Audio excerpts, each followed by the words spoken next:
अस्सलाम वालेकुम one class. बेटे कैसे हैं आप लोग? उम्मीद है सब बच्चे खैरियत से होंगे। उम्मीद दुआ है अल्लाह पाक आप सबको अपने हिफ्ज़ ईमान में रखे।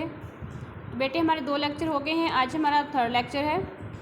हम पढ़ रहे थे 5 नमाज़ों के बारे में।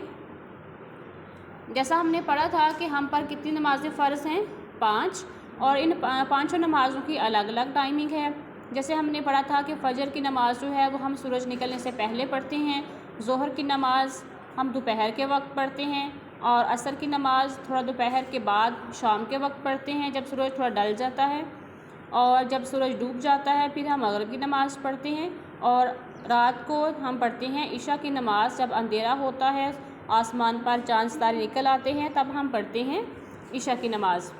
तो आज हम इसी हवाले से 5 नमाज़ों के नाम याद करने के लिए हम एक नज़म पढ़ेंगे। जैसे साथ साथ उसमें ये भी हमें पता चल जाएगा कि ये इस नमाज का क्या नाम है और ये हम किस टाइम पे पढ़ते हैं। जैसे पहले हमारी नमाज है फ़जर की नमाज़ है, तो हम किसको बोलेंगे? सुबह होती है नमाज फ़जर, दोपहर हुई तो आई ज़ोहर, फिर हुआ है वक्त असर, नमाज मगरिब आई है बाद असर, रात हुई तो आई इशा, पढ़कर तुम सो नमाज इशा। क्या हमने यहाँ से सीखा? एक तो हमने सीखा कि नमाज का नाम सीखा कि सुबह की नमाज़ कौन सी है? फ़जर, और उसको पढ़ना कब है? सुबह के वक्त। तो कैसे हम पढ़ेंगे इसको कि सुबह होती है नमाज फ़जर, दोपहर हुई तो आई ज़ोहर, कि ज़ोहर की नमाज़ जो है वो कब आई?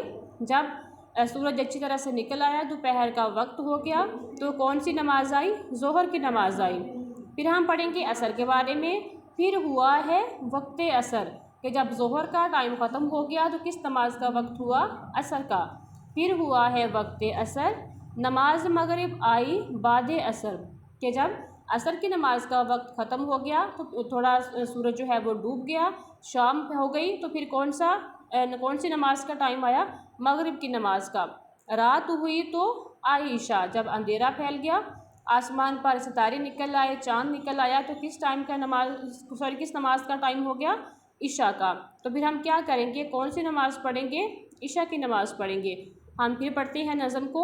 सुबह होती है नमाज फ़जर, दोपहर हुई तो आई ज़ोहर, फिर हुआ है वक्त असर, नमाज मगरिब आई बाद असर, रात हुई तो आई इशा, पढ़कर तुम सो नमाज इशा।